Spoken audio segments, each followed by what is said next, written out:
Senhor Deus, Mestre Jesus, aqui estamos mais uma vez reunidos nesse hospital de almas, nesta casa de orações, de maneira virtual, buscando o esclarecimento, o controle das nossas emoções e sentimentos, fortalecimento da nossa fé, enfim, a aproximação de Ti, Pai amado. Sabedores das nossas necessidades, reconhecendo as nossas fragilidades, os nossos vícios e as nossas mazelas morais, assumimos um compromisso contigo, Pai amado, tentar modificar essa condição. Sabedores que em qualquer lugar que nós imaginássemos estiver, a nossa presença ou a nossa conduta vai sempre estar amparada pelo teu amor. E como já dizia os espíritos superiores, em todos os lugares alguém zela por nós.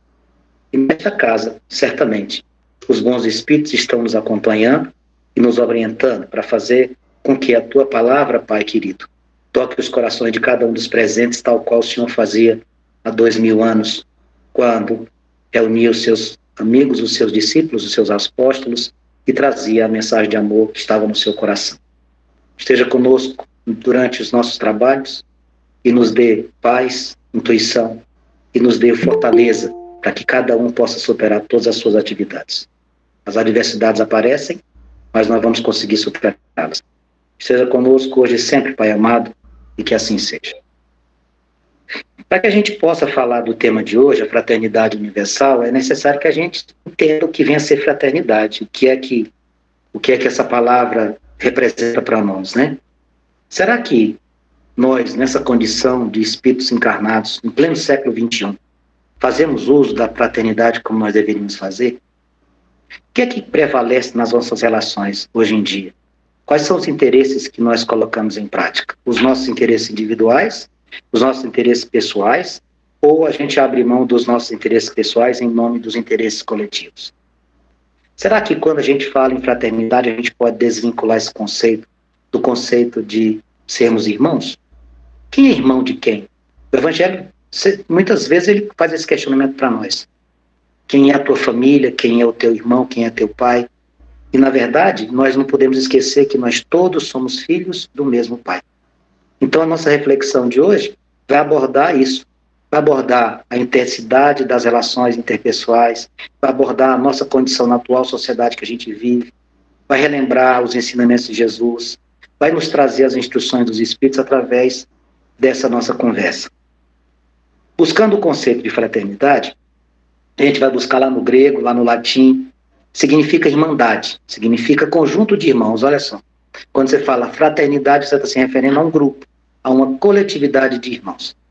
E o verdadeiro cristianismo, ele vai se fundamentar nesse preceito, o preceito da fraternidade, agregado a esse valor tão importante, a caridade. Então, quando a gente fala, por exemplo, na nossa doutrina, é impossível falar da doutrina espírita sem se referir aos aspectos da fraternidade e aos aspectos da caridade. Então, o verdadeiro cristianismo vai nos trazer isso, vai nos ensinar o preceito da caridade, o amor a todos, o entendimento que somos filhos do mesmo Pai, mesmo quando nós somos desafetos.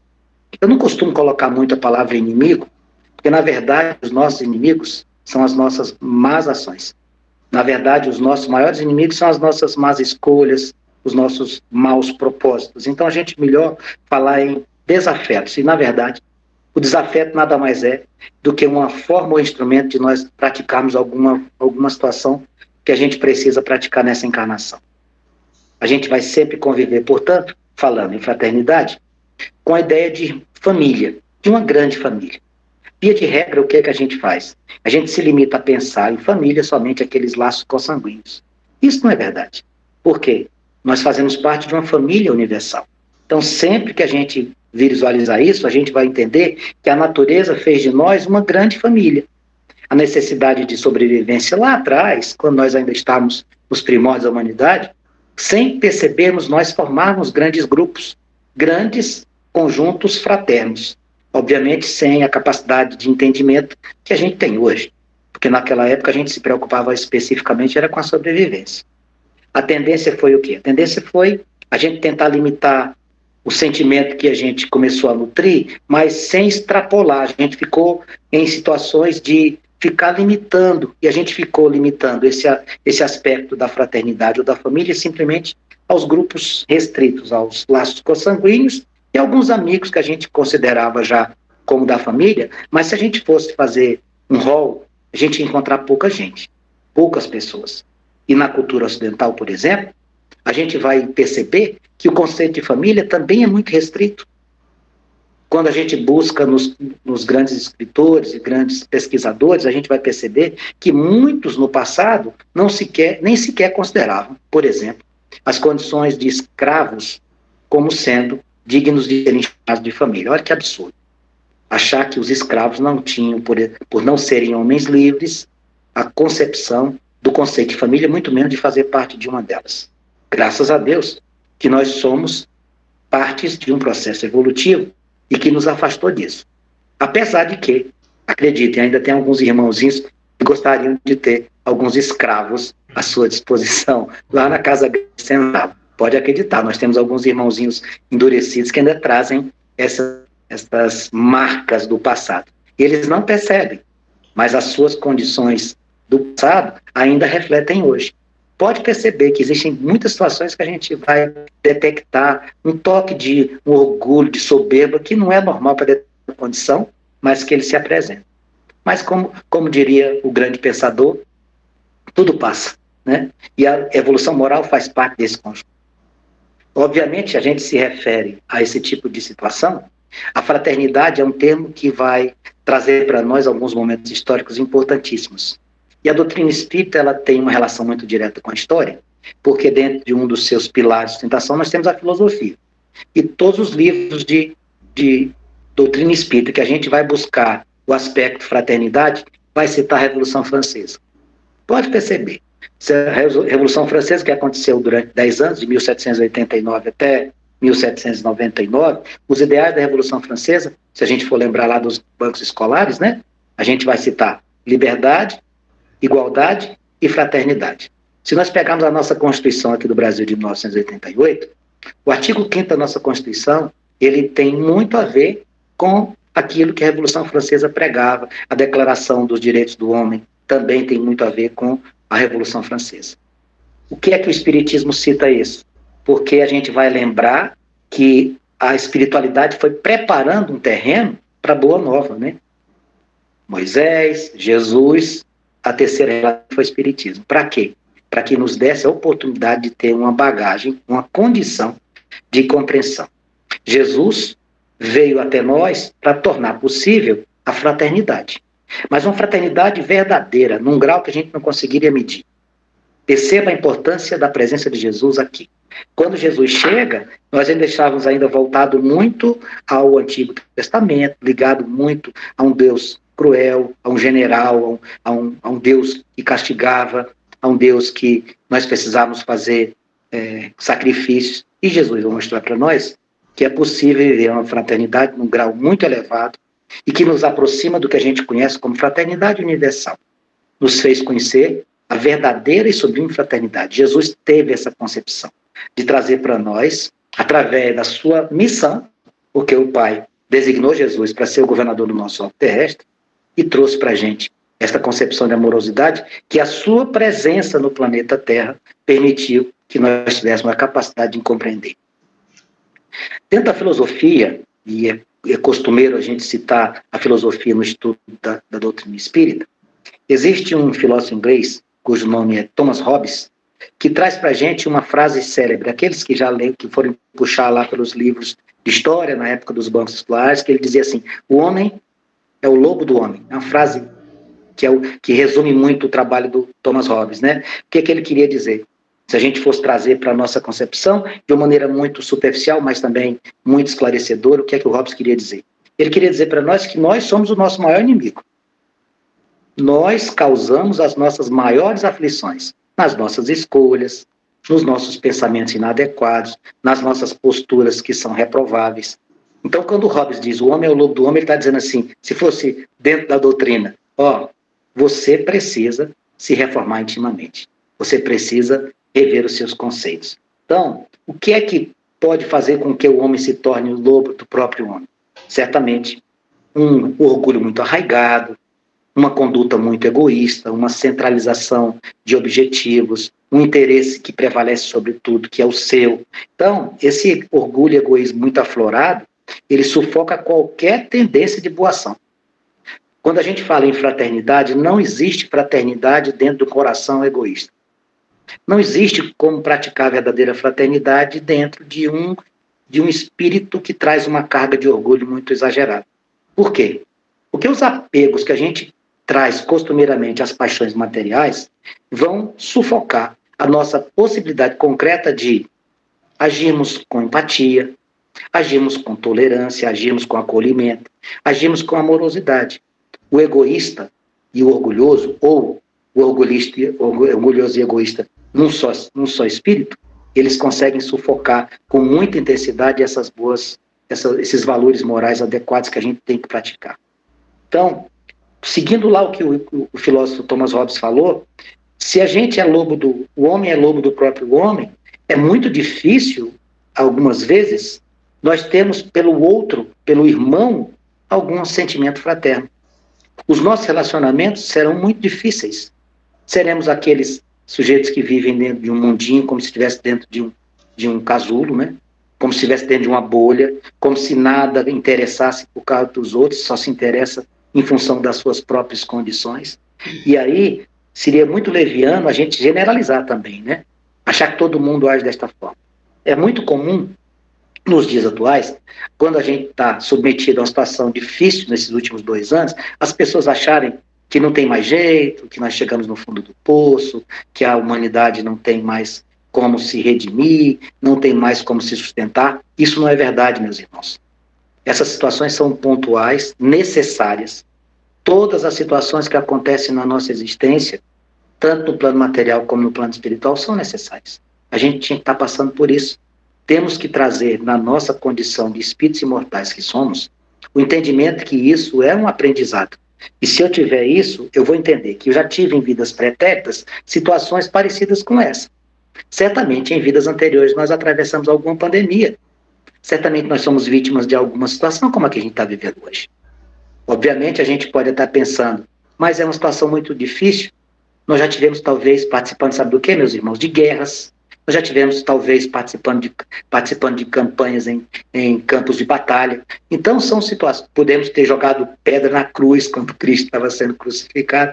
Então, é uma série de situações que a gente não pode pensar que são absurdas, que não são absurdas. Por quê? Porque nós já tivemos mazelas morais que foram vivenciadas em vidas anteriores, que conseguimos superá-las, mas que outras trouxemos ainda na nossa bagagem espiritual. Então, o que é que a gente precisa fazer? A gente precisa tentar trazer esse grau de fraternidade que Jesus convida-nos desde que ele esteve aqui, uma situação mais próxima da nossa rotina. Se a gente está num planeta de provas e expiações como é a Terra, e a gente não consegue se afastar dessas condutas reprováveis que são tão enfatizadas, a gente vai sofrer. Já perceberam como nós temos o estranho hábito de enfatizar situações desagradáveis, catastróficas, dolorosas? Se a gente chega num ambiente de trabalho, né, é muito comum isso, na hora do cafezinho, é muito comum um dos presentes, ao invés de dizer assim, nossa, eu passei agora ali, tinha um jardim com uma primavera muito florida. Não, ele chega e diz, passei ali na Melvin Johnny, acabei de ver um acidente de uma moto com uma bicicleta e já traz uma notícia ruim. A gente gosta muito de enfatizar situações adversas. E isso interfere na atmosfera que a gente está inserido. Boas notícias, bons pensamentos, boas músicas, boas leituras apaziguam o nosso ambiente. Situações distintas dessas também influenciam o nosso ambiente. Nós somos perceptíveis nesse sentido, nós somos capazes de sermos influenciados e sermos influenciadores. A gente faz opção. Você quer ser luz ou treva? Você quer ser porto seguro ou você quer ser um terremoto, um maremoto na vida de alguém? E são opções que a gente faz. E as nossas ações são cabíveis nesse sentido. Os mais aptos, que a sociedade indica como sendo os mais aptos, são aqueles que aprenderam a separar as conquistas materiais das conquistas espirituais e conseguiram colocar na primeira prateleira os valores espirituais. O que é que acontece muito, que a gente vê muitas famílias sofrendo? Por quê? Porque estão criando seus filhos com o desejo e com o objetivo de triunfo. Nada errado, né?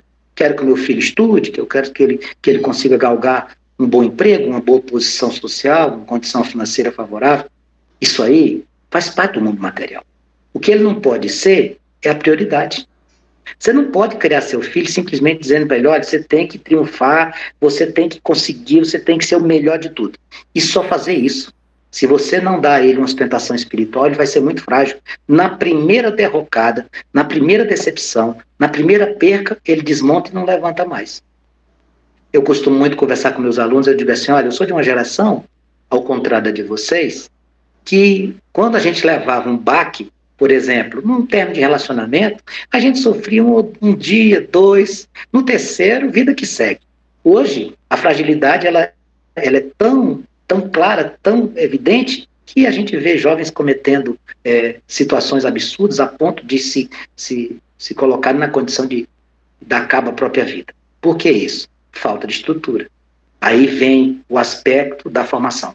O lado fraterno, dentro do ambiente familiar, ele precisa prevalecer. Senão você vai criar problemas futuros para os seus filhos, para os seus netos. Então, o homem que é criado desse jeito vai sofrer. Não vai conseguir superar as frustrações. Não vai entender que a nossa vida tem mais percas do que vitórias. E nós temos muito mais derrotas e desafios do que conquistas. Essa contabilidade, infelizmente eu não queria dar essa notícia, mas eu vou ter que dar. Na contabilidade da nossa existência, a coluna que vai, as decepções, os desafios, as dificuldades, ela é bem maior do que a coluna das conquistas.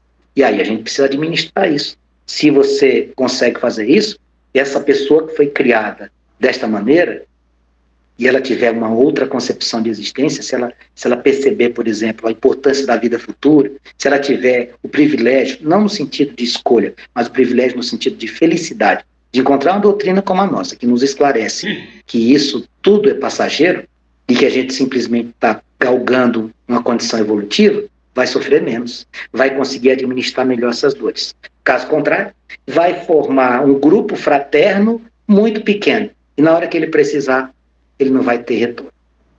Quando Jesus esteve aqui, ele deixou bem claro que não tinha vindo destruir a lei, lembra-se? Ele diz, eu não vim destruir a lei, eu vim executar a lei, eu vim dar a execução da lei. E essa lei é a lei do amor, a lei do acolhimento, a lei da amorosidade. Então, se eu conseguir trazer isso para a minha forma de existência, quer seja no ambiente familiar, no ambiente de trabalho, dentro do movimento espírita que a gente faz parte, certamente eu vou viver uma condição de felicidade relativa plena. Agora, se eu não conseguir fazer isso, eu vou sofrer muito. Por quê? Porque eu não vou primeiro saber o que é ser fraterno com alguém e nem vou ser alvo de uma ação fraterna de outro. Então eu preciso estender a mão para os meus inimigos, aprender a perdoar. Eu preciso aprender a amar até os meus desafetos. Isso é um grande desafio? Claro que é um grande desafio.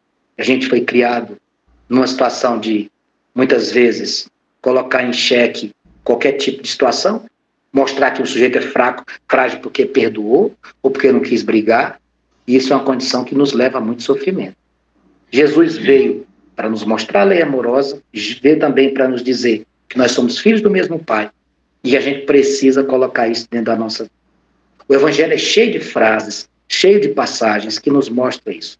A vinda de um Mestre Jesus para a Terra, ele veio e conseguiu trazer com ele um cenário de um mundo diferente, né? De uma vida futura, de uma possibilidade concreta de mudança para melhor. E aí, quando Jesus chega aqui e traz essa notícia, muitos daqueles que tinham um senso comum de que tudo teria que ser resolvido por um Messias vingativo, violento, general, que ia lutar pelos judeus e combater os romanos, foi por terra. Então, a gente precisa ter essa concepção. Tem um trecho do Emmanuel, numa das psicografias de Francisco Cândido Xavier, que diz assim, antes de Cristo, a educação demorava-se em lamentável pobreza, o cativeiro era consagrado por lei, a mulher aviltada, qual a limária, os pais também podiam até vender os seus filhos. Com Jesus, entretanto, começa uma era nova para o sentimento. Iluminados pela divina influência, os discípulos do Mestre consagram-se ao serviço dos semelhantes. Então, aprender a amar é uma condição que Jesus nos trouxe. E amar o inimigo, isso é o ápice do amor, né? Amar o inimigo. Obviamente, amar o inimigo é é um sentimento de fraternidade muito elevado, não necessariamente tem que ser o mesmo amor que a gente vai oferecer para os nossos companheiros e companheiras ou para os nossos filhos. Amar o inimigo já pode ser compreendido ou traduzido como respeitá-lo, já é uma grande coisa. Não desejar que ele sofra, já é uma forma amorosa com os nossos desafetos. Obviamente que isso exige de nós um grande preparo, um grande avanço moral, mas é isso que a gente tem que fazer. Não resta dúvida que esse foi o maior ensinamento de Jesus e, sem dúvida, o mais revolucionário de toda a passagem dele aqui.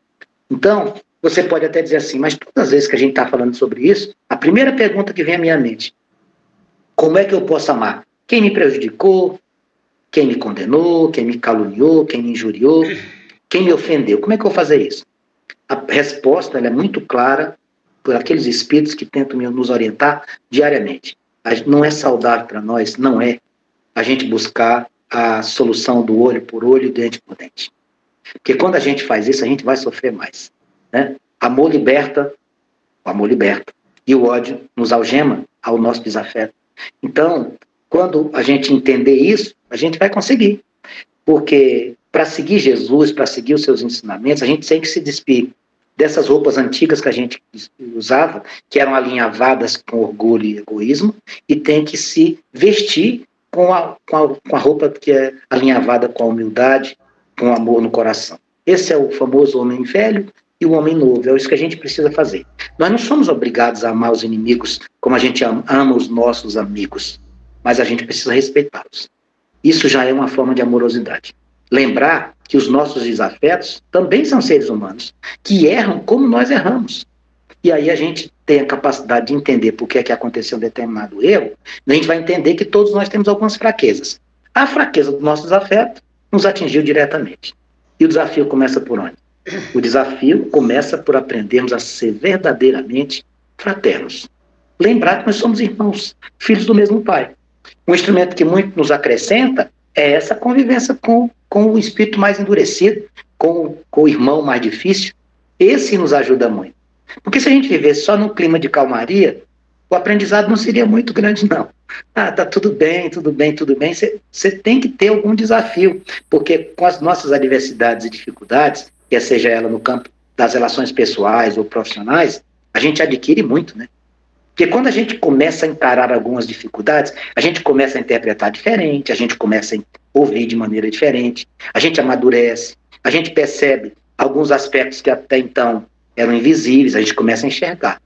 Então, seja qual for a condição que a gente estiver, a gente precisa encontrar um meio de ser fraterno com os amigos e também ser fraterno com aqueles que são os nossos desafetos.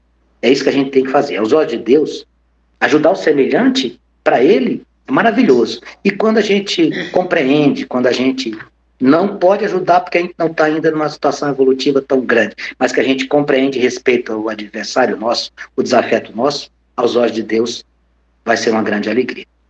O Evangelho, ele sempre ensinou para nós, e a gente sempre repete, aí alguém pode dizer assim, por que a gente repete tanta coisa na doutrina espírita? Para a gente não esquecer. É por isso que a gente repete. O Evangelho sempre diz, sede todos fraternalmente unidos. O que ele quer dizer com isso? A gente não pode nem ser censor de ninguém e nem deve ser escravo de ninguém. A gente não pode ser dono de ninguém nem ser propriedade de ninguém. Emmanuel, mais uma vez citado aqui na nossa reflexão, diz assim, ó, muitos companheiros de luta exigem cooperadores esclarecidos para as tarefas que lhe dizem respeito. Amigos valiosos, que lhe entendam os propósitos, valorizem os trabalhos, esquecidos de que as afeições, como as plantas, reclamam um cultivo adequado. A gente precisa estar sempre regando as nossas relações. Com um cumprimento, com um presente fora de data, com um elogio, com um sorriso, com o olhar, com a capacidade de ouvir.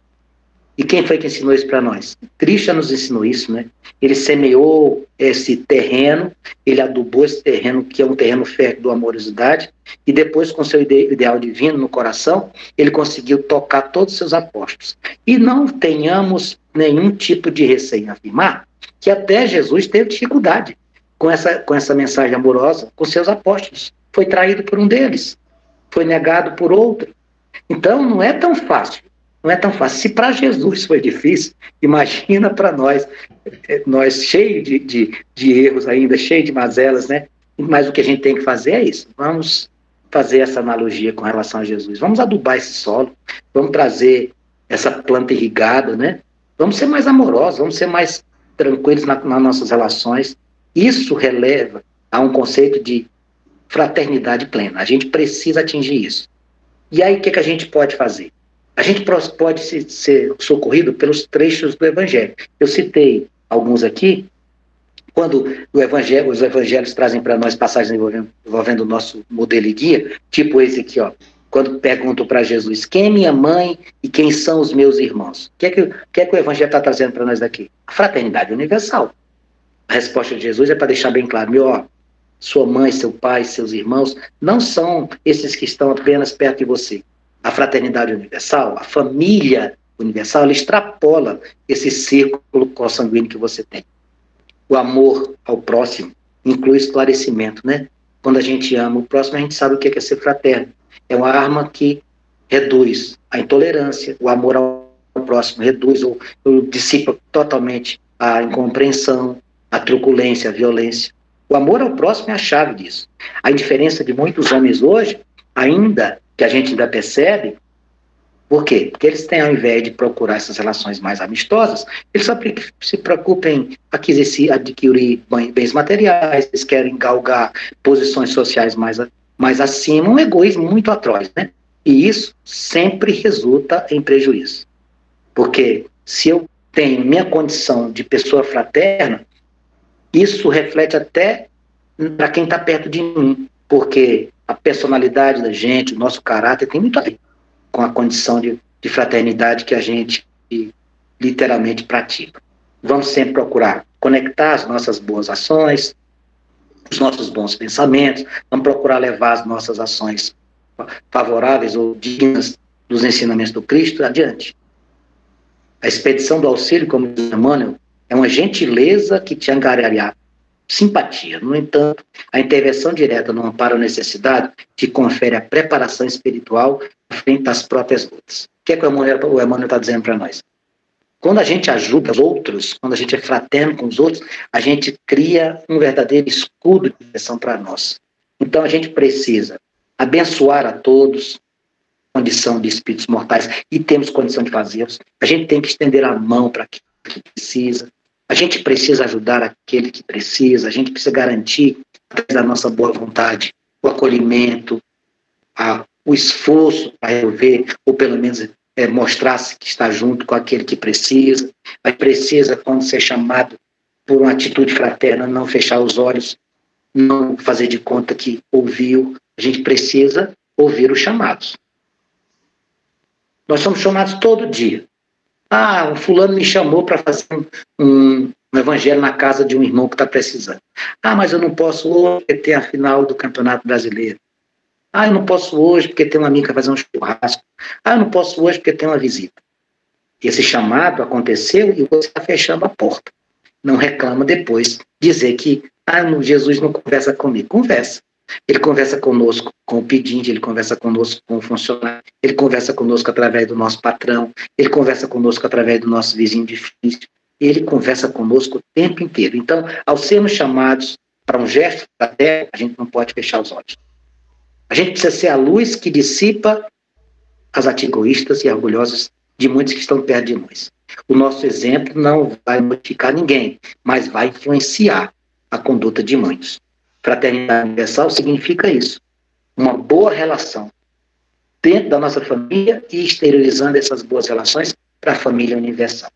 Todos nós somos de Deus, capazes de entender que nós somos dignos de sermos amados, respeitados, acolhidos. Porém, para eu ser amado, respeitado, acolhido, eu preciso amar, eu preciso respeitar e eu preciso acolher. Porque preferências nós temos, lógico que nós temos preferências, claro que temos. Amamos mais algumas pessoas do que outras. Mas entre ter preferências e não termos nenhum tipo de sentimento fraterno, é uma distância muito grande. E a gente não pode, sob hipótese alguma, deixar de ser fraterno em quem quer que seja. Nós estamos numa caminhada evolutiva? Estamos. E o que é que diferencia a caminhada evolutiva da minha? Certamente nós estamos andando juntos. Nós que estamos aqui reunidos virtualmente, nós estamos no mesmo patamar evolutivo. O que é que difere do outro? O que vai diferir a nossa jornada evolutiva é a nossa bondade e o nosso esforço de mudança. Aquele que se mostra mais receptivo, aquele que apresenta ter uma condição de doação maior do que o outro. Quanto maior a evolução, maior a consciência da necessidade que a gente tem de se aproximar do outro. Maior o desapego, maior a possibilidade de enxergar através de se colocar na posição do outro, na condição de empatia, o sofrimento que o outro tem e a busca de uma solução para isso. A fraternidade é isso. A fraternidade, quando ela acende a luz dentro de nós, é uma chama, é uma luz que não vai deixar que os nossos desamores, que os nossos maus pensamentos façam moradia dentro de nós. Porque a gente vai conseguir se afastar dos preconceitos de raça, de cores, de condição social, a gente vai conseguir eliminar tudo isso. Então vamos buscar atingir essa fraternidade através do senso crítico, não do senso comum, porque muitas vezes o senso comum nos leva a cometer erros. O senso crítico, a possibilidade de entender as coisas de maneira racional, ver os riscos que o senso comum pode nos oferecer e procurar o senso crítico, que é tão falada, fé raciocinada, né? Buscar obter ganhos materiais com o senso comum é muito, muito presente na nossa vida, né? É de senso comum que todo político rouba. Está errado isso, está errado. Né? Rouba, mas faz, está errado. Tem que fazer sem roubo, né? Não é que todo político rouba, todo político tem que ser um bom gestor.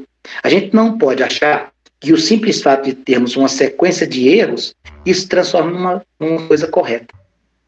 Um erro cometido várias vezes não se transforma num acerto, uma mentira contada várias vezes não se transforma numa verdade. Então, o que a gente tem que fazer? Usar o senso crítico ao invés do senso comum. Eu tive fazendo uma palestra na Kardec na segunda-feira, e nessa palestra a gente citou um filósofo o que eu falei na segunda-feira muito a ver com o que a gente vai falar aqui. Eu citei na oportunidade uma metáfora de um pensador chamado Platão, um filósofo Platão, que chama-se mito da caverna. E eu disse assim, muita gente já ouviu essa metáfora, né? Que o Platão escreve, coloca lá no diálogo no seu livro A República, ele coloca lá o Sócrates, que era a sua referência, conversando com um jovem chamado Glauco. E aí o Sócrates está conversando com o Glauco e diz assim, Glauco, imagina uma caverna fechada, com um grupo de pessoas todas acorrentadas, com o rosto virado para o fundo da caverna, e lá atrás uma fogueira.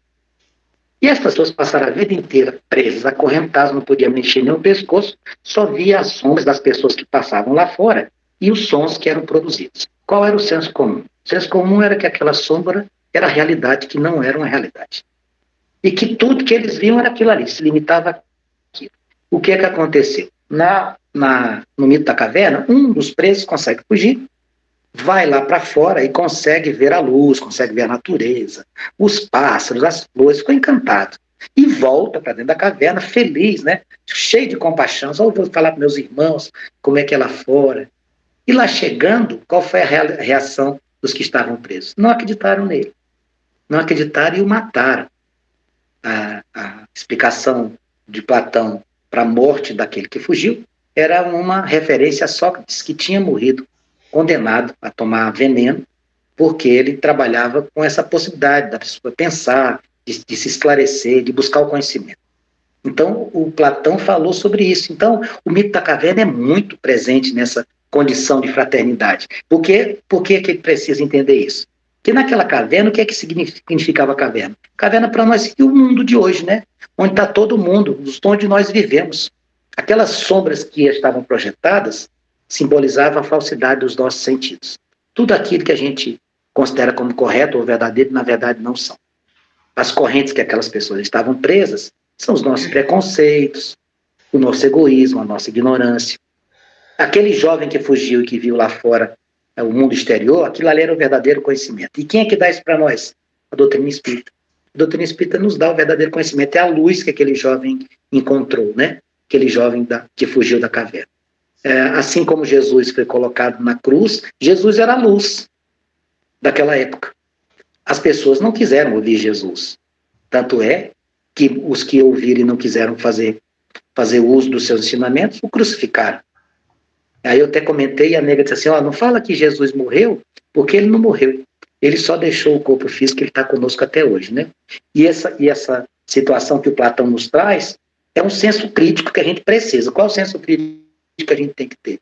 Aprenda de vez por toda que a tua família não é só tua mulher e teus filhos. Todos nós que estamos aqui reunidos hoje de maneira virtual nessa palestra, nós somos irmãos. Então, vamos salientar sempre, o Espiritismo existe desde sempre. Mas eu pensava que era de 1856 para cá, com o Kardec que criou o Espiritismo. Kardec não criou nada. Kardec só nos trouxe a codificação. O Espiritismo já existia há muito tempo, né? Então, o Espiritismo está presente em tudo, em todos os momentos. É porque nós não estávamos preparados para recebê-lo ainda, né? Espiritismo não é obra do homem, não é obra do Kardec. Eu falo isso, né, Miguel? Tem alguns amigos que ainda confundem, acham que Kardec criou o Espiritismo. Não. Kardec foi um grande nome que nos fez a ponte, né? Ele nos fez a ponte, foi um grande carteiro que nos trouxe as correspondências do mundo espiritual. Então o Espiritismo está em toda parte. O Espiritismo está em toda religião.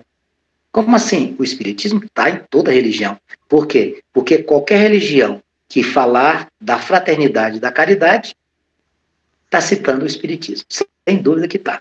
Então, tudo a seu tempo. Por que é que demorou tanto, então, até a Boa Nova? Porque não estávamos preparados para ouvi-la.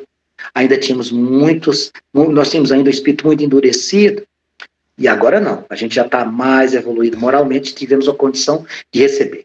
Já aprendemos tudo? De jeito nenhum, não aprendemos praticamente nada. Ainda falta muito nessa caminhada. Lá da chegada do Espiritismo, né? Quando Allan Kardec nos faz a codificação da doutrina, até os dias atuais, muita coisa já passou. E lembrando, um pouquinho antes, a Revolução Francesa, liberdade, igualdade e a fraternidade. Então, a gente precisa acreditar que a maioria dos espíritos deseja esse crescimento moral. Não vá pensar que, pelo fato de nós termos muitas notícias que envolvem ações violentas ou situações adversas, isso é retrato do mundo, do universo, não. Não é. A maioria dos espíritos desejariam viver em paz. A maioria. Só que nós temos alguns que não gostam de viver ter uma convivência harmoniosa. Estes, infelizmente, quando desencarnarem, felizmente para todos nós, incluindo para eles, irão povoar planetas ou moradas do Pai mais adversas, mais difíceis, para que ele possa repensar sua condição. Certamente, esse espaço que a gente tem aqui no planeta Terra serve-nos como uma grande escola, uma grande jornada, uma grande escola. Eu vou pegar um pedacinho aqui do trecho da Joana de Ângeles, que ela fala, através de uma psicografia do Raul Teixeira, sobre essa condição.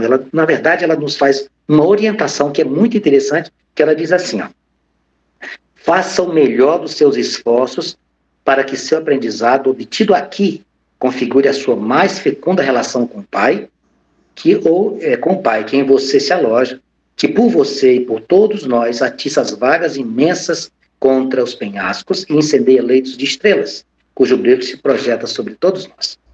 Ame e respeite o seu planeta.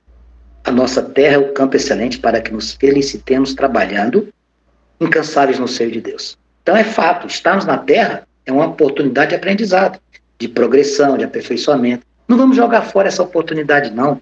Vamos procurar fazer a nossa parte. Madre Teresa, a gente sempre gosta de lembrar desse expoente de amorosidade, de moralidade, né? Madre Teresa, quando foi receber o seu Nobel da Paz, quando saiu da premiação,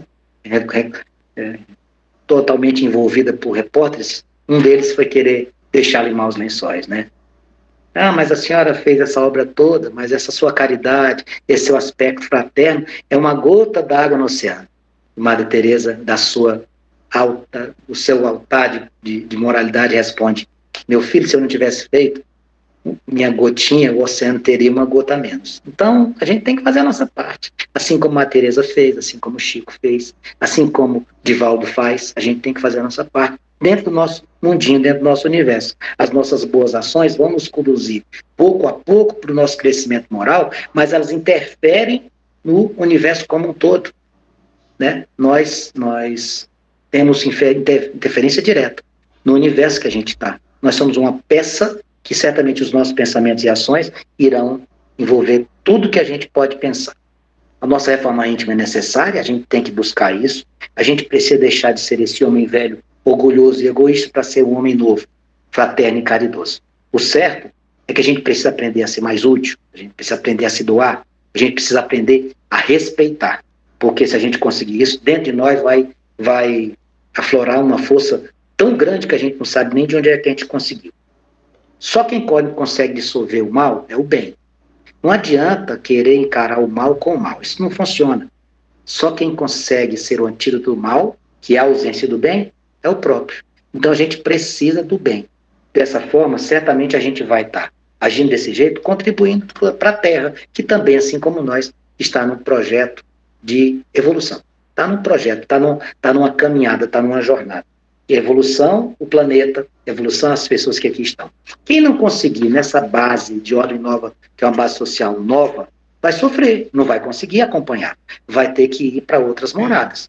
Não existe, portanto, meus irmãos, a condição da tão sonhada fraternidade universal, se essa fraternidade universal ela não estiver apoiada numa base inabalável. E sabe quem é essa base inabalável?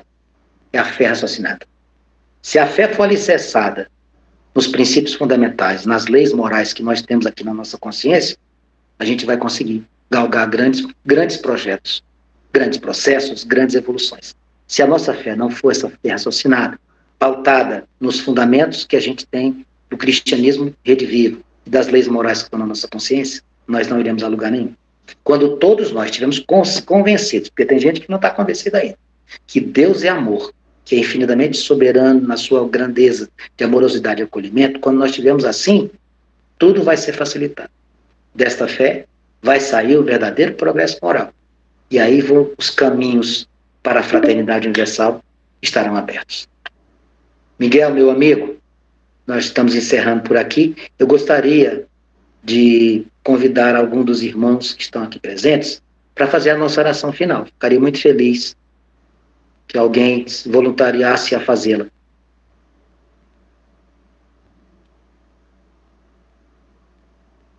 Dona Salete? Oh, voluntário, voluntário cita o nome, né? Dona Salete, a senhora faz a nossa oração final? Eu faço. Obrigado. Então vamos, envolvidos com essa palestra, com as mensagens, com os pensamentos elevados, agradecer a Deus, nosso Pai, por esta oportunidade, por este ano, que apesar de muitas adversidades superadas, êxitos conquistados, percebemos em muitas ocasiões a fraternidade entre os irmãos. Gratidão a Deus por mais este ano, por todas as bênçãos recebidas, bem como a mensagem de Meimei no início, depois a citação de Joana de Ângeles, contribuindo com a sua palestra. Pedimos também que Jesus visite os lares de todos os irmãos aqui conectados e que sejam atendidos os familiares, os desencarnados que acompanham. E pedimos a proteção, o amparo para os nossos irmãos que se encontram em viagem e que no retorno, no próximo ano, possamos ter coração aberto para acolher os irmãos que necessitarem, exercitando o amor que Jesus exemplificou. Mentalizemos também pessoas que pedem as orações, cada um em seu particular. E só gratidão a Deus por este ano, por estarmos unidos, já retornando devagar, presencialmente, e que no próximo ano as atividades retornem com os novos trabalhadores, com os que já se encontravam na seara do Cristo, e que possamos aumentar a família do nosso lar, tanto encarnados quanto desencarnados. Que Jesus permaneça conosco e que Deus, nosso Pai, seja o nosso amparo, a nossa proteção, que possamos refletir em todas as situações nesses quase 2 anos em que estivemos distanciados fisicamente, mas não pelo afeto, pelo sentimento, pelo pensamento. Permaneça conosco, Senhor Jesus, hoje e sempre, que assim seja. Muito obrigada.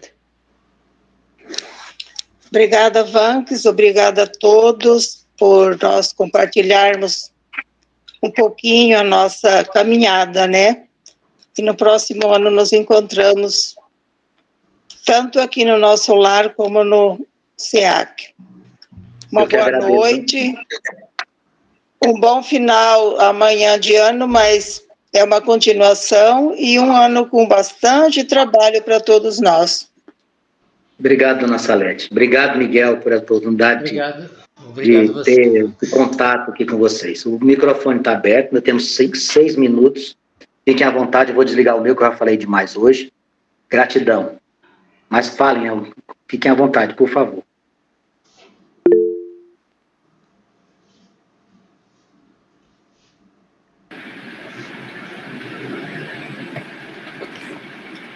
Olá, boa noite a todos, tudo bem? Boa noite, Anice.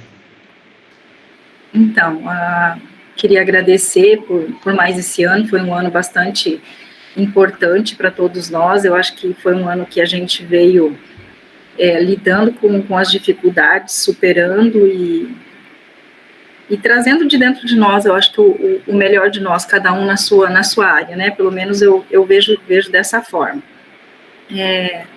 Eu só tenho a agradecer e falar que nesse próximo ano vou estar um pouco mais junto de vocês, me escalaram nas palestras, né, Vanques e Miguel.